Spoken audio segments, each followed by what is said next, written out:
Evangelio según San Juan, capítulo 15. Bueno, terminamos el 14 con estas palabras. Y vaya conmigo a Juan 14. Vea lo que dice el versículo 31. Dice así: mas para que el mundo conozca que amo al Padre, y como el Padre me mandó, así hago. Después dice, mire, levantaos, vamos, ¿qué dice ahí? Vamos de aquí. Ahora, aprendimos que el Señor estaba dándole las últimas palabras a sus discípulos. Antes de que Él se vaya para ser glorificado, o sea, ser muerto, crucificado y resucitado, Él está dando a sus discípulos sus últimas instrucciones, y estaba Él sentado a la mesa con ellos, pero ahora se levantaron. Y esto implica que ahora les está hablando, tal vez caminando, porque después dice al final del capítulo, creo que es capítulo, vaya conmigo ahí al versículo 17, 18, versículo 1. Y habiendo dicho Jesús estas cosas, ¿qué dice después ahí? 18:1, ¿qué dice? Salió con sus discípulos al otro lado del torrente de Cedrón. Quiere decir que Él estaba en un lugar, se fue a otro lugar, y de ese lugar se fue a otro lugar. Finalmente llegó a Getsemaní. Ahora, lo que le estoy diciendo, en verdad, tal vez no es gran cosa, pero imagínense, el Señor Jesús está caminando, y mientras Él atraviesa, está pasando por una viña. Lo que es una viña es donde hay muchos racimos de uvas, donde se crecen las uvas, y por eso se les va a dar a ellos esta enseñanza que vemos en el capítulo 15, yo creo, de Juan, y si le vamos a llamar un título a esta sección, le vamos a llamar Llevando Fruto. Ahora, el capítulo 15 de Juan la voy a dividir en 3 secciones. Hoy vamos a cubrir la primera, y la próxima vez que hablemos del capítulo 15, tal vez vamos a cubrir la segunda y tercera parte, pero la primera parte se trata de una parábola. La parábola se trata de llevar fruto. Ahora, quiero explicarles algo de una parábola. Las parábolas en la Biblia tienen un propósito de enseñarnos un principio espiritual. Y el Señor usa cosas terrenales de la vida diaria para explicárnoslo, porque nuestro Dios es un Dios espiritual. La manera que Dios piensa no es como la nuestra. Por eso Él tiene que usar ejemplos que usted y yo entendemos para que aprendamos y entendamos aquella gran verdad espiritual. Y hoy va a usar el ejemplo de lo que es una vid, o lo que es las uvas, o el tronco y las ramitas de las uvas, los pámpanos. Ahora vaya conmigo ahí a 1 Corintios 3. Este pasaje nos habla también de la relación cercana que tiene el cristiano con Dios. Dice 1 Corintios 3, 21 al 23. Así que ninguno se gloríe en los hombres, mire, porque todo es vuestro. Sea Pablo, sea Apolo, sea Cefas, sea el mundo, sea la vida, sea la muerte, sea lo presente, sea lo porvenir, todo es vuestro. Vea lo que dice el 23. ¿Y vosotros de quién dice ahí? De Cristo, y Cristo de Dios. Mire, este pasaje nos enseña que el cristiano habita cerca de Dios. Y Él nos tiene en su mano. Nadie nos puede arrebatar de la mano de Dios. O sea que debería ser una cosa normal estar siempre en contacto o en comunión con Dios. Mira, así podríamos tener un verdadero gozo, una verdadera paz, tenemos dirección, tenemos poder, sabemos su voluntad, podemos recibir respuestas a nuestras oraciones cada día, estar cerca de Dios. Qué bendición es ser salvo y tener un Dios que nos dice, acércate a mí. Porque mire, a veces la gente quiere meter a Jesús con los demás dioses o los otros ídolos, pero se equivocan, porque nuestro Dios es un Dios que quiere tener comunión con nosotros. Qué bendición es ser un cristiano, pero tristemente no todos los cristianos buscan a Dios. Mire, estoy diciendo después de ser salvos, porque hay quienes enseñan o implican que para ser salvo tiene que haber evidencia de salvación, pero eso está lejos de lo que la Biblia enseña. El cristiano debe tener una relación, o sea, una comunión con el Señor cada día. Pero le voy a decir de nuevo, la mayoría no lo tienen. ¿Y sabe por qué? Hay un factor que vamos a hablar hoy, en la cual muchos cristianos fallan, y es en llevar fruto. Vean nada más lo que dice ahí el versículo 2 en Juan 15. Todo pámpano que en mí, ¿qué dice después ahí? No lleva fruto. Mire, está hablando de la importancia del fruto. Salte conmigo al versículo 4. Permaneced en mí y yo en vosotros, como el pámpano no puede llevar, ¿qué dice nuevo ahí? Fruto. Ahora vea lo que dice versículo 5. Yo soy la vid, vosotros los pámpanos, el que permanece en mí y yo en él, este lleva mucho, ¿qué dice ahí? Fruto. Vea lo que dice el versículo 8. En esto es glorificado mi Padre, en que llevéis mucho, ¿qué dice ahí? Fruto. Ahora vea conmigo lo que dice el versículo 16. No me elegisteis vosotros a mí, sino que yo os elegí a vosotros y os he puesto para que vayáis y llevéis, ¿qué dice? Fruto. Vemos cuál es la palabra que aparece en cada de esos versículos. Fruto. Dios quiere que el cristiano lleve fruto, que el cristiano dé fruto. Ahora, le quiero, antes de seguir y ver el estudio de esta parábola, queremos también ver que la parábola, no todo lo que una parábola dice significa algo. Por ejemplo, si yo le cuento la parábola del sembrador, y el sembrador pasó, ¿verdad? Y él empezó a tirar su semilla. A lo menos que la Biblia misma explique lo que significa cada cosa, usted no puede buscarle otra cosa. Decir, pues yo creo que la bolsa que él cargaba en la semilla significa el andar bien con Dios. Usted no puede inventarse algo. Por eso a veces la gente tuerce las parábolas, porque a veces ellos quieren interpretarlas a su manera. Y esa es una de las parábolas más torcidas que hay en la Biblia. Porque muchos dicen, entonces si no llevas fruto, quiere decir que vas a ser echado en el fuego, Dios te va a echar al infierno. Entonces no es lo que esta parábola enseña. Otros enseñan que un salvo automáticamente va a dar fruto, y el que no da fruto es un creyente impostor. Eso no es tampoco lo que esta parábola enseña. Tenemos que interpretar la parábola a la luz de lo que la Biblia dice, y vamos a ver eso en unos momentos.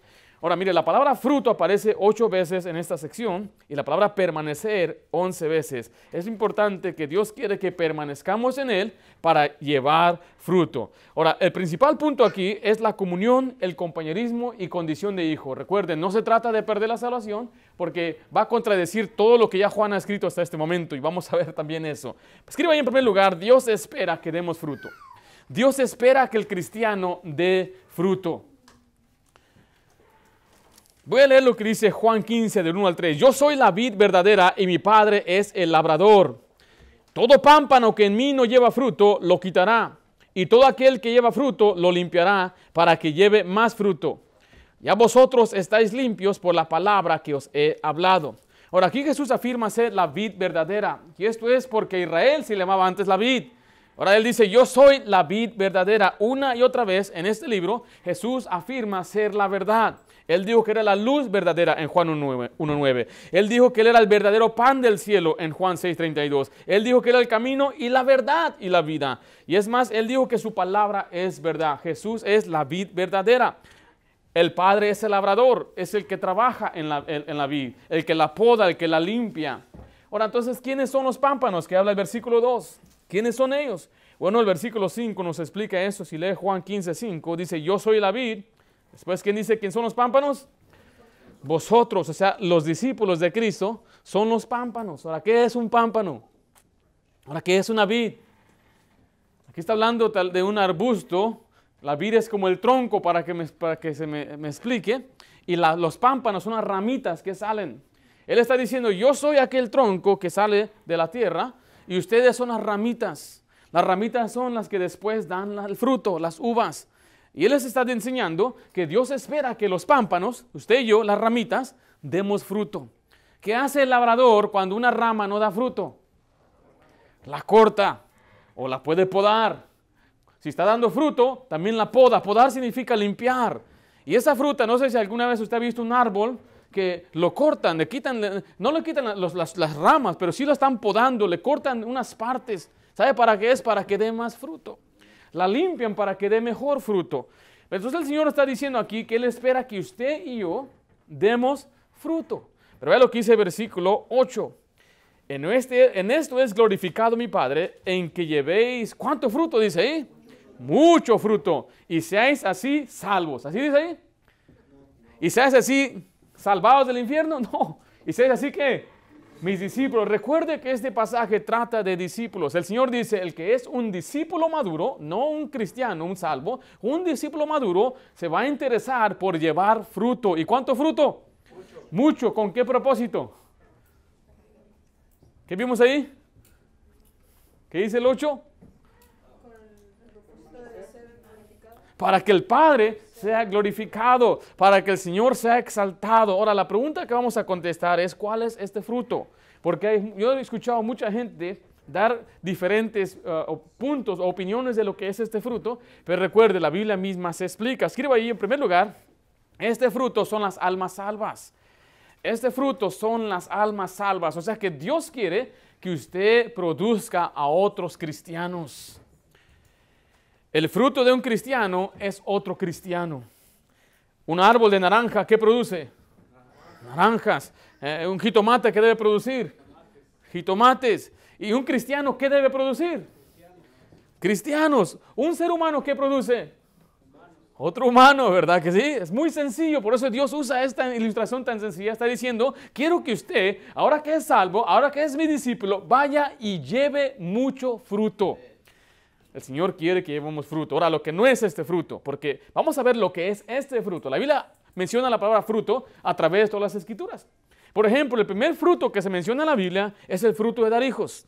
Por eso dice la Biblia, fructificad y multiplicaos, llenad la tierra. ¿De qué se trata ese pasaje? ¿Cómo dijo? ¿Cómo tienen que fructificar? ¿Qué significa eso? Tener hijos. Le dijo Dios a Adán y a Eva, fructificad, tengan muchos hijos. Ahora, ¿este pasaje está hablando de eso? ¿Está diciendo que el Dios se glorifica cuando tienes muchos hijos? ¿Es lo que dice Juan capítulo 15? No, ¿verdad que no? Por eso tenemos que interpretarlo como dice la Biblia. Ahora, otras personas dicen que esto habla del fruto del Espíritu.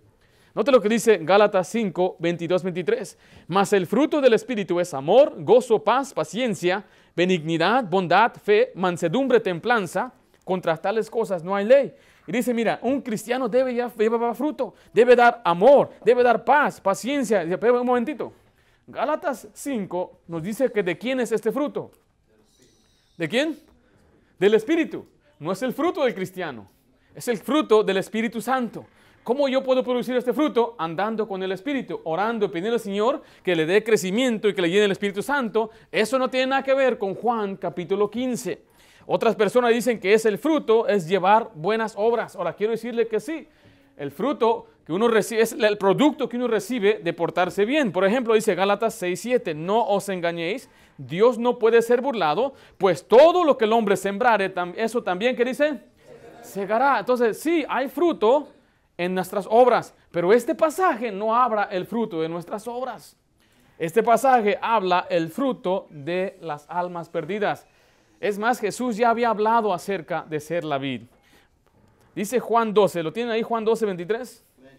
Dice, Jesús le respondió diciendo, ha llegado la hora para que el Hijo del Hombre sea glorificado. Dice 24, de cierto os digo, que si el grano de trigo no cae en la tierra y muere, queda solo. Pero si muere, ¿qué lleva, hermanos?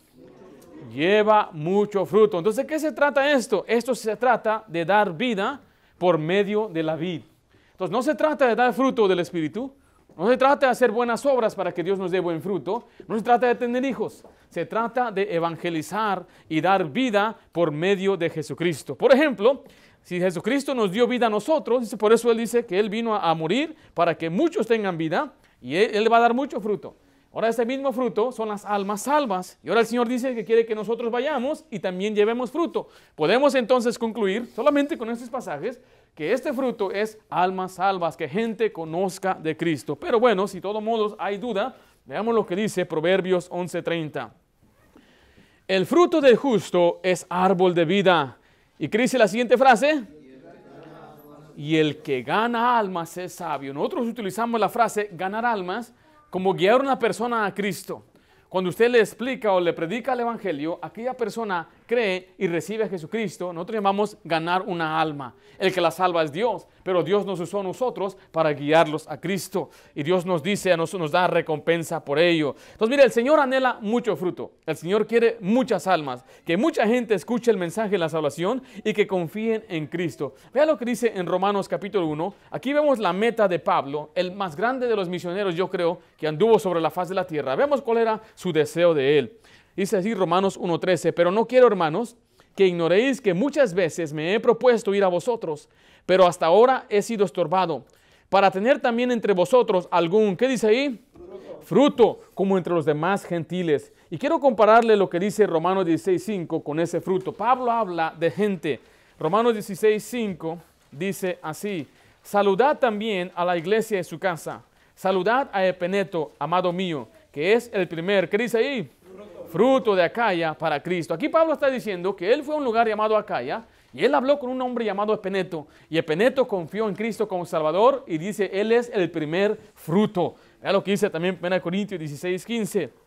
Hermanos, ya sabéis que la familia de Estéfanas es las primicias de Acaya y que ellos se han dedicado al servicio de los santos. Aquí vemos a otra familia, la familia de Estéfanas, y la palabra primicia también tiene que ver con el fruto. Son los primeros frutos de aquella ciudad. Vean lo que dice también Salmo 126, del 5 al 6. Los que sembraron con lágrimas, con regocijo segarán. Irá andando y llorando el que lleva la preciosa semilla, mas volverá a venir con regocijo, trayendo sus gavillas. Aquí primero va un hombre sembrando con lágrimas. Ahora imagínense, este hombre es un agricultor, él es un granjero, tiene su campo y él quiere tener una gran cosecha. Pero la cosecha va a venir solita. No, ¿verdad que no? Él tiene que ir y hacer su parte. La oración para que la gente se salve es así: Señor, salva a fulano de tal. Pero tiene que usted ir entonces después a llevar la semilla a aquella persona que está perdida. Porque un hombre que ora para que tenga una gran cosecha y después se mete a su casa, pues Dios va a decir, pues ¿cómo te voy a bendecir? Tú tienes que ir, llevar la semilla, tienes que plantar, tienes que meter la semilla y después tienes que regar y tienes que después limpiar y esperar finalmente una cosecha. Y es exactamente lo que Dios dice en cuanto a evangelizar, ganar almas, llevar el evangelio. Uno tiene que sembrar con lágrimas, es un corazón dolido por la gente perdida. Esto es con oración y se debe irá andando, llevando la semilla. Dice después que volverá con regocijo. Mire, hay un gran gozo al ver a una persona salva. Si usted aún no ha podido guiar a una persona al Señor, usted no sabe de lo que se está perdiendo. Ahora, nada más piense cómo usted se alegró cuando su esposo fue salvo, cuando sus hijos fueron salvos, cuando sus papás fueron salvos. ¿Qué no le dio gozo? ¿Qué no sentía usted alegría? En las oraciones, algunos orando por meses y años por una persona, finalmente se salva. ¡Qué alegría, qué regocijo!, ¿verdad? Qué bendición es poder guiar a una persona a Cristo Jesús. Pero mire, no debemos conformarnos con ese fruto, porque Dios quiere que llevemos ¿cuánto fruto? Mucho fruto. O sea, uno debe pensar, decir, pues ¿quién más necesita de Cristo? ¿A quién más le debo yo hablar del Señor? Y quiero decirle, si usted tiene poco tiempo, es nuevo, tal vez usted no pueda compartir, pero usted puede invitar a una persona: véngase a escuchar el Evangelio, véngase, o traiga una persona que le explique el Evangelio. Yo les compartía, cuando yo estaba estudiando en el dormitorio, en un colegio cristiano, me tocó con un americano, Brandon, hasta me acuerdo de Brandon. Ahora, Brandon era especial porque él le dio de unas drogas tremendas y se notaba todavía que le dio duro. Él me contaba de unas drogas que se llamaban, ni me acuerdo el nombre, pero me decía que las paredes respiraban y hablaban con él las paredes. Así me decía. Y decía que los muñecos se movían y una vez un peluche trató de ahorcarlo.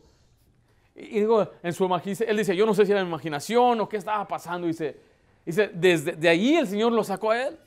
Y ahora él estaba en los caminos de Dios. Ya lo veía diferente. Ya lo veía de una manera, se comportaba de una manera diferente. Dice, ahora hasta mi genio es muy diferente. Todo es, y quiero yo servir al Señor.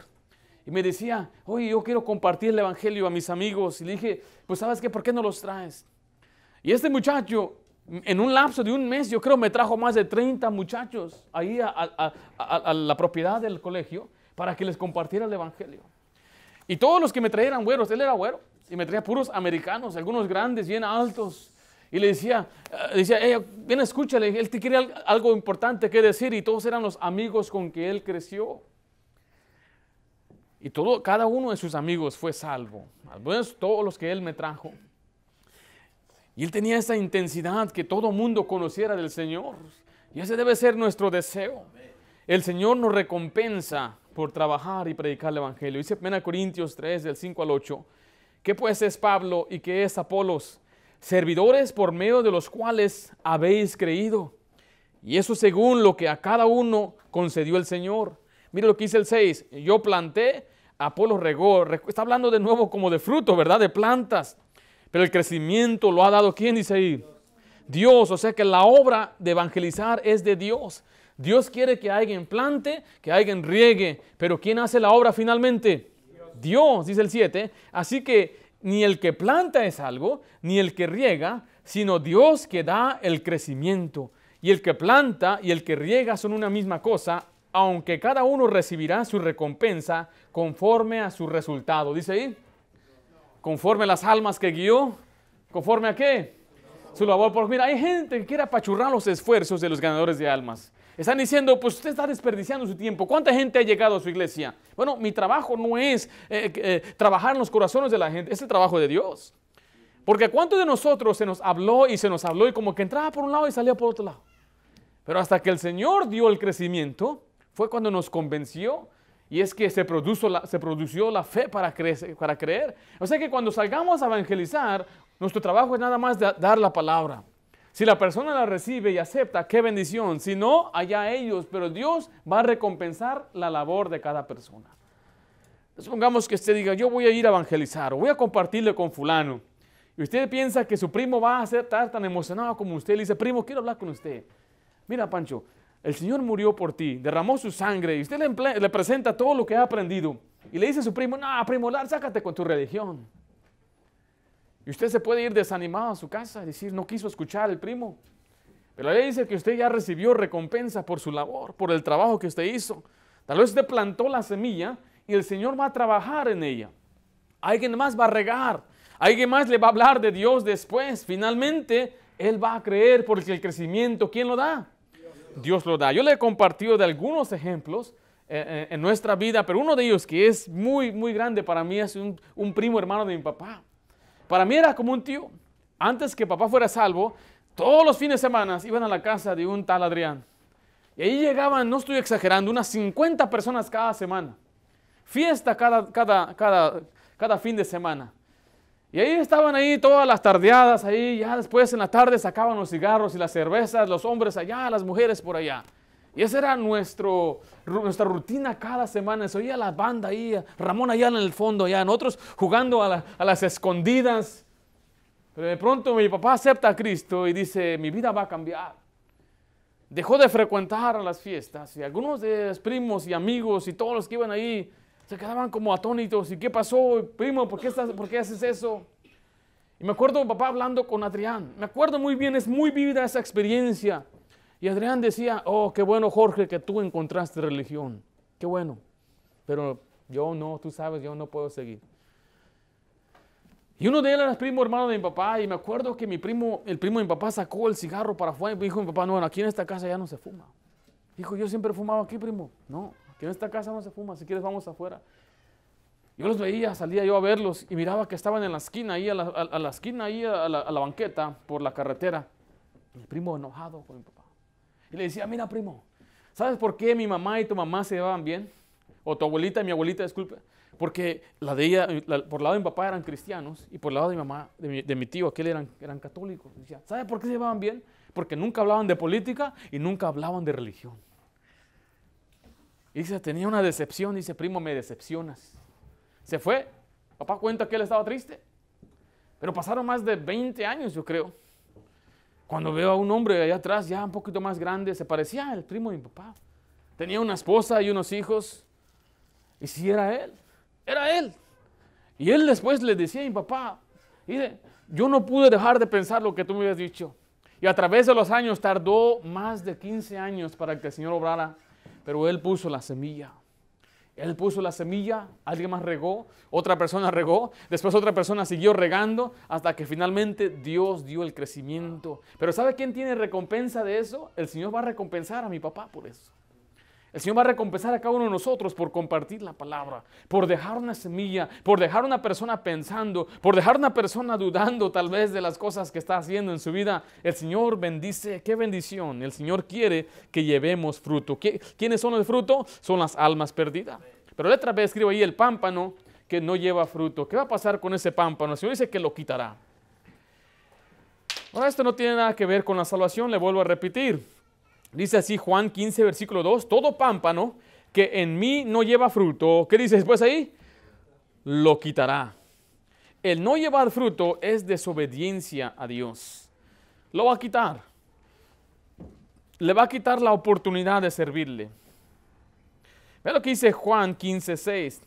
El que en mí no permanece será echado fuera, ¿como qué dice ahí? Como pámpano. ¿Y qué va a pasar con ese pámpano? Se secará. Y lo que lo recogen y lo recogen y los echan en el fuego y arden. Alguna gente por eso dice, pastor, ese pasaje parece que nos van a meter al infierno. Porque dice que nos van a quitar, después se va a secar. Ahora, cuando una persona resbala, ¿qué pasa primero? Vamos a suponer que sucede eso, que uno pierde la salvación. ¿Primero lo quitan o primero se seca? ¿Qué piensa usted? Una rama, ¿qué debe hacer primero? Primero se seca, ¿verdad? Después la quitan. Pero en este caso dice, primero lo quitaron y después se secó. O sea, este pasaje no está hablando nada, no tiene nada que ver con la salvación del alma.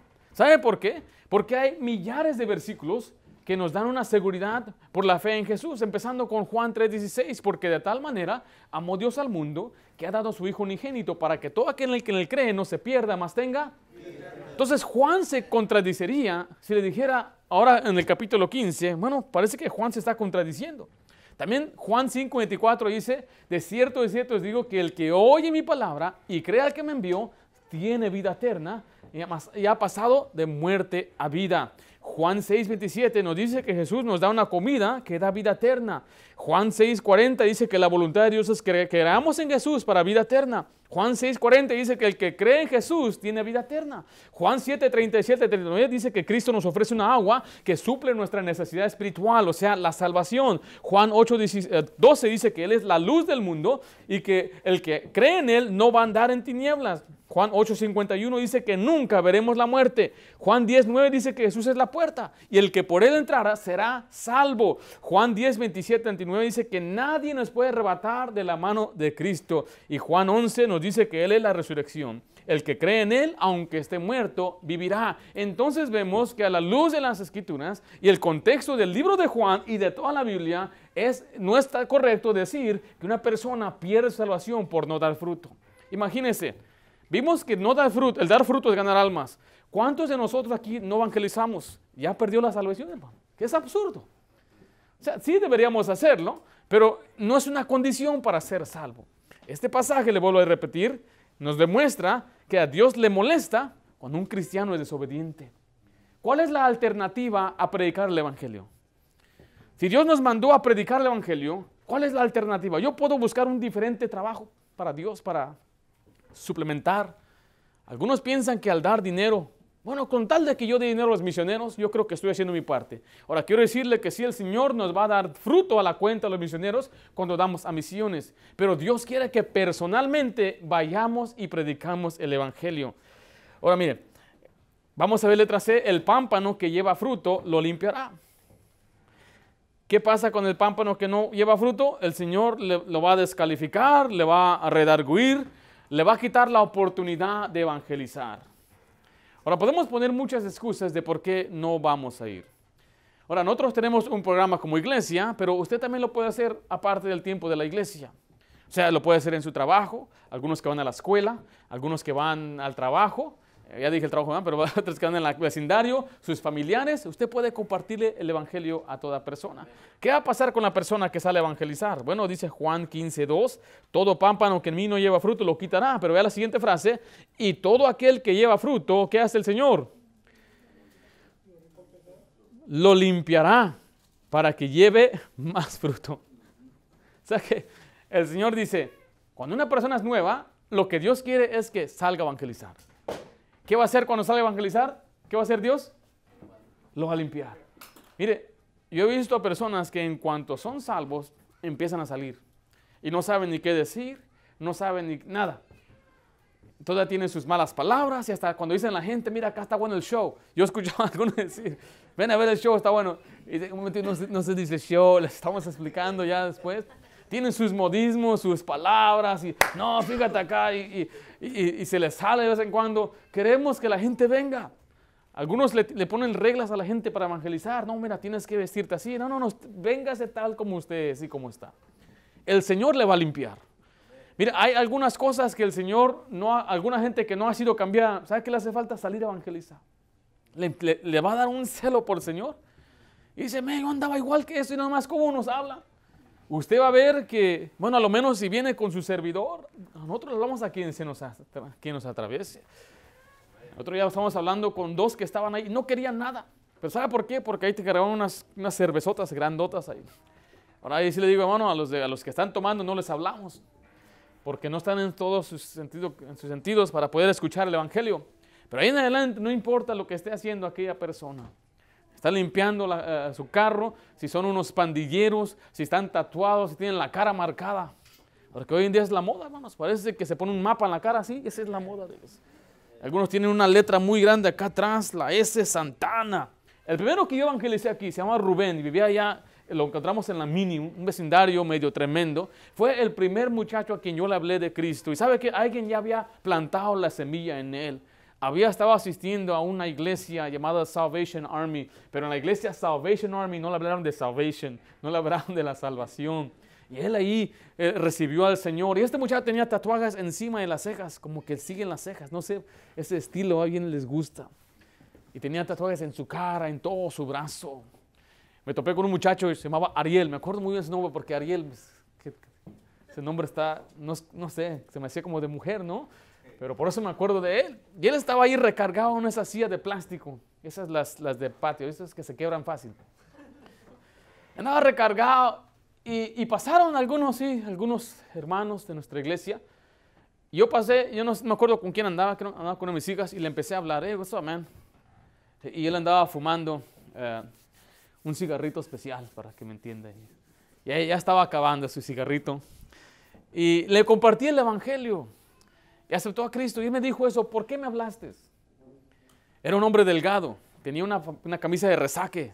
¿Sabes cuál es? Mustard shirt, le dicen, ¿no? Flaco estaba, pero se miraron los tatuajes bien chiquitos que se les hicieron, porque los bracitos que tenía de hilo. Pero bueno, me dice, ¿por qué me hablaste? Dije, ¿a qué te refieres? Dice, yo me siento aquí cada semana. Pasan gente con belices, pasa gente con bicicletas, encorbatados, pasan todos y nadie me habla a mí. Dice, ¿tú me hablaste? Pues ahí estabas en el camino, dice, ni modo que no te hablara, dije yo. A un muchacho allí también en la Mini, estaban dos sentados arriba. Y uno va caminando y como que al principio los ve y son dos. Cuando son dos, cuidado, porque después se echan carrilla entre ellos. ¿A poco vas a escuchar tú? Es difícil cuando son dos, a veces son 3, 4 y 5. El grupo más grande que yo evangelicé fueron de 18. Y un muchacho me estaba causando problemas y le eché fuera al carnecedor y cesó la contienda. En este caso habían dos pandilleros, 2 cholitos igual. Y voy caminando y como que voy hacia ellos y ¿qué estoy haciendo? A veces en la carne sí viene el temor, ¿qué estoy haciendo? Pues ya estoy aquí.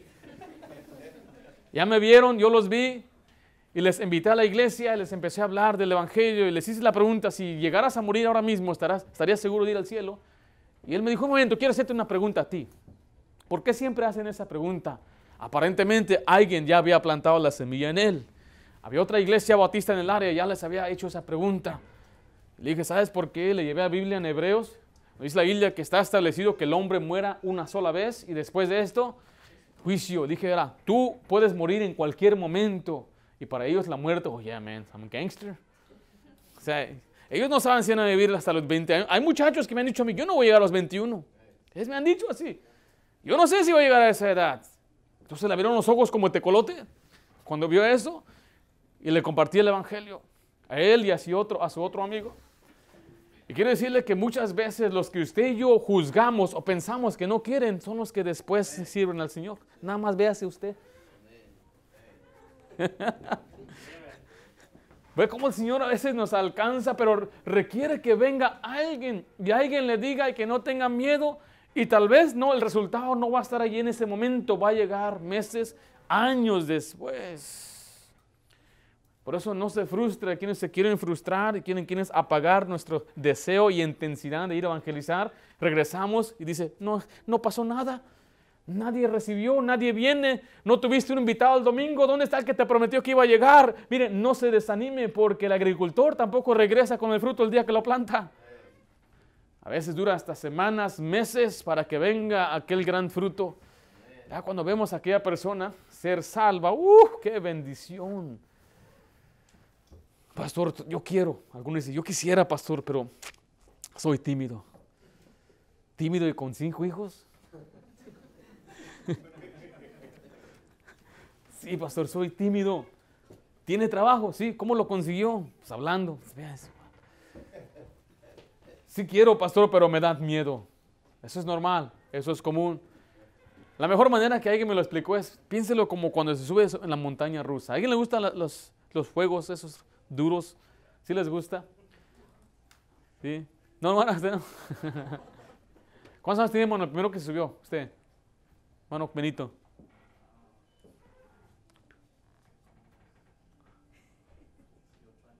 ¿18?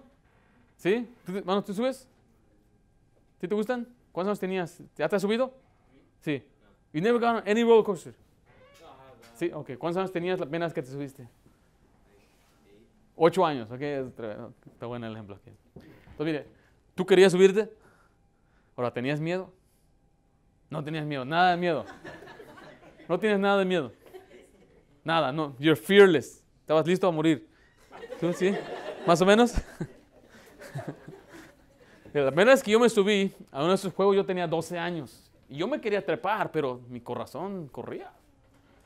Ya me van subiendo ahí y están las pantallas, las instrucciones. Vea, asegúrate que te sientes, que estés bien apretado. Y uno se sienta y y se queda flojo. ¡Ey, está medio flojo! Y hay algunos rides que son tremendos. Te ponen un cinturón por acá, otro por acá, después algo por acá. ¿Ya? Y uno hasta ahí, me acuerdo de subir la primera vez, me subiera, se llamaba el juego aquel Viper en Six Flags. Y tenía mi hermano de 8 años conmigo, ¿ok? Tenía 8 años. Y ahí vamos subiendo y se oía clac, clac, clac, clac, clac, clac. Y ahí empieza, ¿qué hice aquí? ¿Qué estoy haciendo? Sáquenme de aquí. Y ahí va clac, clac, clac, clac, clac. Y cuando va hasta el mero final se oye clac, clac. Y usted, todo el mundo se detiene. Usted puede ver todo el paisaje. Dije, Señor, ¿en qué me metí? Pero ahí va bajando, las vueltas. El Viper hace unas vueltas al revés, pero también así como una culebra, le dicen. Por eso le dicen Viper. Ya, cuando se terminó, what do you say? Let's go again. Ya, vamos otra vez. Estuvo bueno, ¿verdad? Bueno, así alguien comparó lo que es el evangelizar. Usted va todo nervioso. Quiere, pero está nervioso. Tiene ganas, pero le da miedo. ¿Qué va a pasar? ¿Qué van a decir? ¿Qué tal si la riego? ¿Qué tal si me equivoco? Y usted está ahí tocando la puerta, está sudando. La persona habla, ¿qué pasó? ¿Qué quiere? ¡Ay, es un hombre! Y usted piensa, bueno, buenas tardes, mi nombre es Ringo y vengo de la iglesia bautista de... ¿Cómo se llama la iglesia? Se le va el nombre de la iglesia, se le olvida el nombre de su compañero. Y usted le da el folleto todo nervioso y le dice, solamente quiero yo invitarle y pues gracias por acompañarnos. Digo, gracias por escuchar el tiempo. Y a mí me ha tocado estar con muchos que era su primera vez. Yo los veo nerviosos, sude. La primera vez que yo escuché a alguien así, yo en mi corazón decía, no va a hacer caso a esta persona. Pero está bien, va a ser una buena lección para él. Pero mire, el Señor es el que le dio fruto a él. Esa persona recibió a Cristo. A pesar de que él estaba nervioso, de que tartamudeó, de que se equivocó, el Señor es el que da el crecimiento. La segunda vez que me sucedió, también la persona recibió, y hasta yo era el que estaba enseñando a otro, lo estaba yo animando. Entonces yo me di cuenta que no se trata de qué tan elocuente uno es, qué tan sabiondo uno es. Con tal de que usted sepa lo básico de la salvación, es un buen punto de comienzo para que empiece a evangelizar. Con el tiempo se va a mejorar, con el tiempo va a tener más experiencia, con el tiempo va a poder defenderse de más cosas y con más personas y de más obstáculos. Pero tiene que empezar con lo poco que usted sabe. Recibí apenas un correo electrónico de un amigo. No sé dónde vive, creo que vive allá en el norte, se llama Enrique Vázquez. Y él me mandó un correo electrónico y me acuerdo muy bien, estábamos en un parque y creo que era un asiático, andaba ahí en un skate park donde muchachos patinan. Y le dije, mira, ve, háblale a él. Dijo, sí, ¿quieres que le hable? Ve, háblale, sí lo hago, ve. Y ahí va, y también lo vi todo nervioso, tambaleando, pero ese muchacho recibió a Cristo. Y me recordó en un correo electrónico que me mandó hace unas 3 semanas. Pero todos tenemos que llevar fruto. Todos podemos llevar fruto. El evangelizar le va a purificar. Dios promete limpiarnos. Número 2, vamos a escribir, debemos permanecer en Jesús para dar fruto. Dios quiere que llevemos fruto, pero debemos permanecer en Jesús para llevar fruto. Dice versículo 4 al 6 de Juan 15, permaneced en mí y yo en vosotros. Como el pámpano no puede llevar fruto por sí mismo, si no permanece en la vid, así tampoco vosotros si no permanecéis en mí. Yo soy la vid, vosotros los pámpanos. El que permanece en mí y yo en él, este lleva mucho fruto. Porque separados de mí, ¿qué dice ahí? Nada podéis hacer. Mire, este pasaje está diciendo claramente que para poder dar fruto, para que la vid, disculpe, el pámpano, la ramita de fruto, tiene que estar conectada con la vid. Imagínese que usted tenga esa ramita ahí y usted la corta y se la lleva a su recámara para que ahí nazcan las uvas. ¿Va a pasar eso? No. Tiene que estar pegada, conectada a la vid. Y está diciendo Dios que si usted quiere dar fruto, no se preocupe en su elocuencia. Simplemente quédese conectado a la vid. Permanezca en la vid. ¿Qué significa eso? Bueno, vamos a ver 3 áreas en cómo permanecer en Cristo. En primer lugar, escribe vivir en su palabra y orar. Vivir en su palabra y orar. La vid o cualquier planta tiene algo que se llama savia. Savia es el jugo nutritivo de las plantas. Y se debe pasar de lo que es la vid o el tronco a las ramitas, para que las ramitas den entonces fruto. Porque si no está conectado, entonces no puede pasar la savia. Y para nosotros, para dar fruto, necesitamos orar, andar en la Biblia para tener al Espíritu Santo. El Espíritu Santo entonces va a dar vida a través de nosotros. Vea lo que dice Hechos 1:8. Pero recibiréis poder cuando haya venido sobre vosotros. ¿Quién dice ahí? El Espíritu Santo, y me seréis testigos en Jerusalén, en toda Judea, en Samaria y hasta lo último de la tierra. Vea qué interesante nos enseña este pasaje, que el propósito del poder del Espíritu Santo no es para hacer ni una cosa más que ser testigos, predicar el Evangelio. Hoy la gente tiene un mal concepto de lo que es el Espíritu o el poder del Espíritu Santo. Piensan que le tienen que pegar fuerte en la cabeza para que alguien se tumbe al piso. No se trata de eso. El ser lleno del Espíritu Santo los empodera para llevar el Evangelio. Me es interesante saber o escuchar que mucha gente que ni siquiera tiene la doctrina de salvación correcta enfatiza mucho al Espíritu Santo, olvidando el principal propósito por el cual Dios nos lo dio, es para ser sus testigos. O sea, usted simplemente tiene que vivir en su palabra y tiene que orar también. Letra B escribe ahí, obedecer sus mandamientos. Si usted quiere dar fruto, debe permanecer en Cristo, y se permanece en Cristo al obedecer sus mandamientos. Juan 15:10 dice, si guardareis mis mandamientos. ¿Sí ve ahí? Si guardareis mis mandamientos. Letra C escribe ahí, mantener nuestras vidas limpias mediante su palabra. Dios nos va a usar si oramos, si obedecemos lo que dice y si mantenemos nuestra vida limpia. Juan 15:3 dice, ya vosotros estáis limpios por la palabra que os he hablado. Un cristiano que no permanece en Cristo se vuelve como un sarmiento inútil. ¿Qué significa eso? O sea, que no tiene entonces un propósito en la vida. No lo puse ahí, está ahí, 2 Timoteo, ¿o cuál es el pasaje? ¿Sí? ¿Cuál es, hermanos? 2 Timoteo 2:21.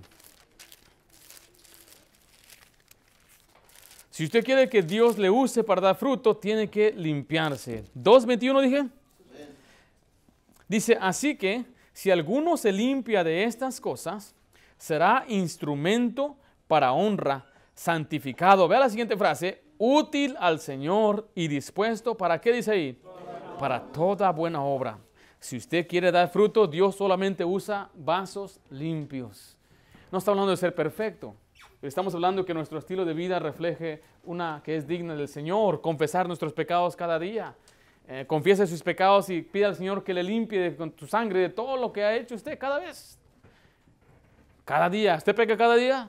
Así como yo, por ejemplo. ¿Sí? Entonces, tenemos que pedir perdón cada qué. Cada día, restaurar nuestra comunión, y si se limpia estas cosas, entonces Dios le va a usar. Algunos otros tenemos mascotas. Queremos a nuestras mascotas y les compramos, recuerdo yo, borrego. Un tremendo, ese era fiel y leal hasta que el Señor se lo llevó.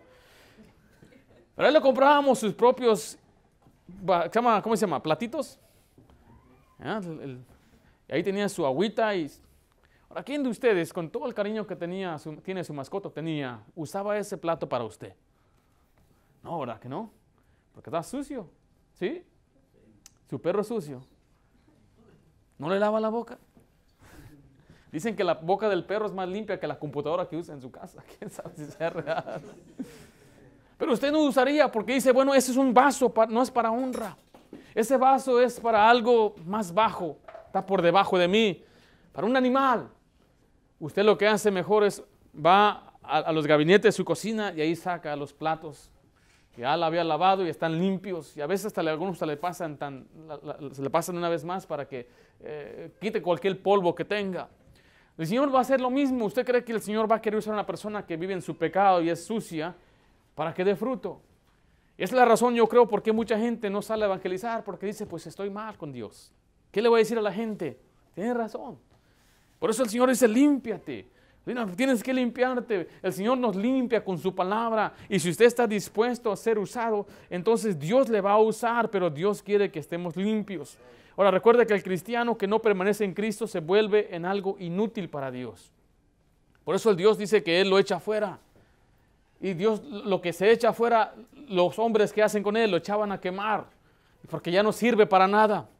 ¿De qué sirven esas ramitas? ¿Podemos usar las ramitas para algo? Las ramitas que le corten de las viñas de la uva, imagínense nada más esos pedacitos que le sobran a usted después de comer la uva, son esos pedacitos, ¿verdad? ¿Para qué sirve? ¿Alguien aquí los conserva para algo?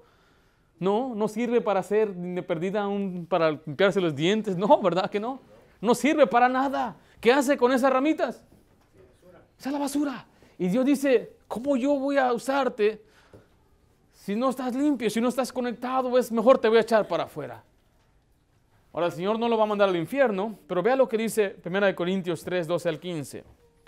Hablando de un cristiano, el Señor nos da una nueva vida y tenemos que edificar una vida encima del fundamento que es Cristo. Dice el 12, y si sobre este fundamento alguno edificare oro, plata, piedras preciosas, madera, heno, hojarasca, la obra de cada uno será manifiesta, porque el día la declarará, pues por el fuego será revelada, y la obra de cada cual sea, el fuego la probará. Si permaneciera en la obra de alguno que sobreedificó, recibirá, ¿qué cosa dice ahí? Recompensa. Si la obra de alguno se quemare, él sufrirá pérdida, si bien él mismo será, ¿qué dice ahí? Será salvo, así, aunque así como por el fuego. Miren nada más la imagen que se pinta en este pasaje. Después de que usted es salvo, Dios dice, yo puse un fundamento. Usted tiene que edificar sobre ello. Cómo usted vive su vida. Ahora, algunos podemos dar una fachada o estamos edificando algo terrenal. Por eso tiene diferentes componentes. Algunos son piedras preciosas, otros son cosas como madera. No estoy diciendo que la madera es fea, pero el fuego la quema, ¿no? Y la Biblia dice que el Señor nos va a poner delante, imagina una escena, y ahí está la casa grande, una mansión que usted edificó, porque todos edificamos algo, todos somos buenos para algo.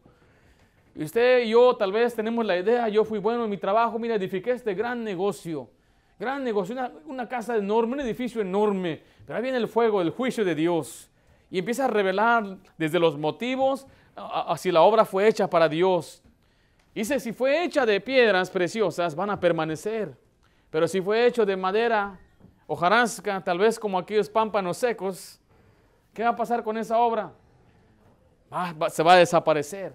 Pero mire, si usted, por ejemplo, tiene el motivo correcto de venir a la iglesia, el Dios dice, aquí está una parte, un componente de esa mansión hecha de plata. Pero aunque usted esté aquí y diga, pues yo no quiero venir a la iglesia, yo voy nada más por quedar bien con fulano o sutano, bueno, usted está edificando con madera. Cuando venga aquel fuego, pues aunque su cuerpo estuvo aquí, Dios conoce el corazón y va a decir, pues sabes que perdiste tu recompensa. Pero si usted está aquí, usted va a trabajar, usted es una buena esposa, es un buen esposo, lee su Biblia, lo hace todo de corazón, sinceramente. Yo me puedo imaginar tal vez a una ancianita que nunca fue una gran oradora, nunca fue obviamente un predicador, ni estuvo en conferencia, ni recibió reconocimiento ni fama. Nadie supo quién era esa ancianita, pero él era fiel al Señor. Va de una casa enorme de puro oro sólido por su fidelidad al Señor. Y qué triste que haya un hombre, un pastor como yo, que a través de aparentemente tener algún logro y fama y conocimiento, pero lo hice por mí mismo para que sea yo exaltado, van a aparecer ahí unas tristes tablas ahí nada más de todas quemadas. Porque el Señor va a probar hasta nuestros corazones. Y así va a pasar cuando un cristiano llegue al cielo. Va a representar cada uno también las almas que usted evangelizó, la gente que usted guió a Cristo. Es lo que la Biblia enseña, hermanos. Yo no soy el que les estoy implorando que usted predique el evangelio, es Dios mismo. Vaya conmigo ahí en su Biblia, por favor, a 2 Corintios, capítulo 5 me parece.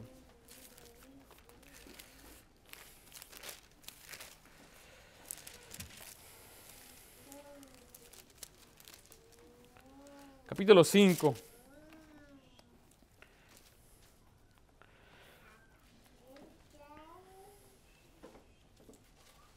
Dice el versículo 20, así que somos embajadores en el nombre de Cristo. Es otro nombre para un ganador de almas. Es un embajador, uno que va de parte de otro gobierno, de parte de otro rey. En nuestro caso, nuestro reino es celestial y el que nos envía es Dios en el nombre de Cristo. Dice, como que si Dios rogase, mire, ¿por medio de quién? De nosotros. O rogamos en el nombre de Cristo, reconciliados con Dios. Vea la urgencia que está diciendo. El Señor nos envía a nosotros para rogarle a la gente a que acepte a Cristo. Imagínense, esta es la urgencia. El Señor dice, yo necesito embajadores. ¿Quién va a ir? ¿Quién va a llevar el Evangelio? ¿Quién está dispuesto a salir de su comodidad, tomar unas horas de su tiempo para predicar el Evangelio? Bueno, lo bueno es que el Señor no nos deja a nosotros sin bendición. Escriba número 3, la bendición de llevar fruto. ¿Hay alguna bendición, pastor? ¿Qué beneficios hay de llevar fruto? Bueno, ¿sabe qué pasa? El Señor contesta nuestras oraciones. Así lo dice Juan 15, del 7 al 8. Si permanecéis en mí y mis palabras permanecen en vosotros. Miren lo que dice la siguiente frase. Pedid todo lo que queréis y os será hecho. El versículo 8.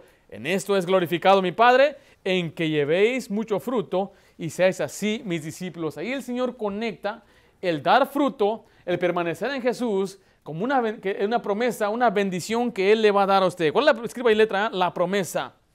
La promesa es pedid todo lo que queréis. Pastor, todo. Le digo a mis hijas, tú puedes pedir a Dios todo, lo que tú quieras. Anything. A horse. Pídele si quieres. Si Él te lo da, que te lo dé. Si te va a dar un caballo, quiere decir que vas a necesitar una casa grande. Entonces Él te va a tener que dar la casa grande para poner el caballo. Pídele. Pastor, va a romper la fe de su hija. Bueno, te tengo que enseñar también que Dios nos va a contestar según su voluntad, ¿verdad? No podemos pedirle algo si no está en su voluntad. Pastor, ¿cómo sé si algo es voluntad de Dios? Bueno, si Dios va a ser glorificado en esa oración, es la voluntad de Dios. Porque mire, la razón de por qué Dios no contesta a algunos de nosotros es porque Él sabe que no le vamos a dar la gloria a Él.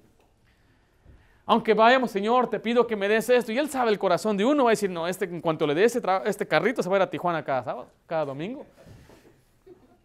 Y es lo que yo he visto, gente pedir papeles, dame papeles, y en cuanto reciban papeles, se van a Tijuana, se van acá y se van allá, y pastor voy a faltar y pastor voy a faltar What? Dios no le dio esos papeles. Yo he visto a veces la gente dice, ¿y cómo obteniste los papeles? O sea, necesitas un sponsor, ¿quién fue? Necesitas taxes y todo. Oh, la abogada le di dinero y ella me consiguió todo. ¿Fue voluntad de Dios? No. Si Dios dice, no hay papeles, no os afanéis. Pero si el Señor lo va a dar papel, lo va a hacer todo legalmente, sin problemas, sin tener que romper su cabeza. Eso nos lleva también, por ejemplo, a comprar un carro. No tiene que mentir, gano 80,000. Dígale la verdad, gano 30, 40,000. Y si le dan, se lo dan. Si no se lo dan, no se lo dan. Es la voluntad de Dios, correcto. Tenemos que orar conforme a la voluntad de Dios. El Señor dice, si usted sale a evangelizar, si usted lleva fruto, pídeme todo lo que quieras. Dice Marcos 11:24, por tanto os digo que todo lo que pidiereis orando. La palabra ahí todo implica todo lo que deseas. Porque nuestro Dios no solamente nos va a dar lo que necesitamos, Él se deleita aún darnos a nosotros lo que usted y yo deseamos, lo que nos gusta. El Señor le puede dar la comida que usted necesita, un buen trabajo, pero también le puede dar para que se vaya y se divierta.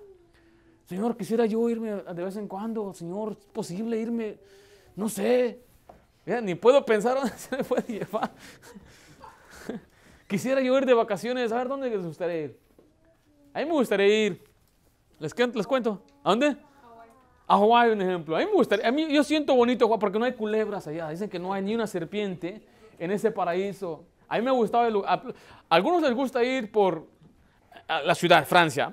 A mí no me llama la atención Francia para nada. ¿Okay? No quiero saber nada de Francia.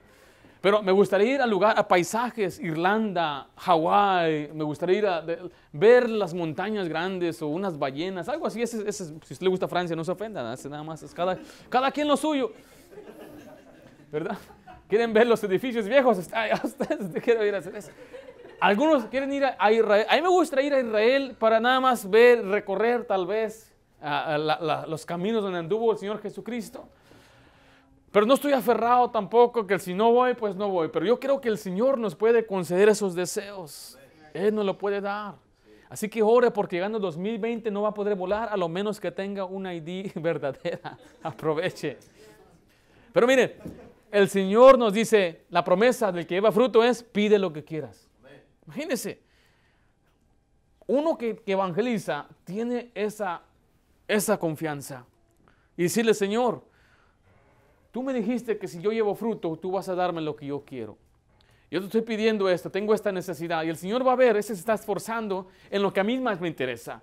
¿Qué más le interesa a Dios? Las almas perdidas. Le interesa a Dios más lo que sucede en el mundo en cuanto a las almas perdidas que en el ámbito económico, en el ámbito político. A Dios no le importa de la manera que le interesa a las almas, por eso envió a su Hijo. Y cuando ve a uno que sale y se esfuerza en evangelizar y le pide algo, Dios dice, yo te lo voy a dar. Pero letra B, vamos, la condición. La condición. Cada promesa en la Biblia tiene una condición. Es más, la salvación tiene una condición. ¿Cuál es la condición de la salvación? Creer en Jesucristo. Y esa condición para que el Señor nos bendiga por llevar fruto es permanecer en mí y en mis palabras. ¿Qué significa eso? Bueno, hacer la voluntad de Dios y obedecerle. Ven de Juan 3:22 dice, y cualquiera cosa que pidiéramos, la recibiremos de Él. ¿Por qué? Porque guardamos sus mandamientos, incluyendo llevando fruto. Y hacemos las cosas que son agradables delante de Él. O sea que cuando uno hace lo que a Dios le agrada, Dios dice, pídame cualquiera cosa. Me gusta cómo están las palabras, cómo las acomodaron ahí. Cualquiera cosa. Cualquiera cosa, cualquier cosa que usted quiera, que usted necesite, pídala al Señor. Dice también Mateo 18:9, Él promete darnos cuando dos personas se ponen de acuerdo. Mateo 18:9, otra vez os digo que si dos de vosotros se pusiere de acuerdo en la tierra, acerca, mire, de cualquiera cosa que pidieren, les será hecho ¿por quién?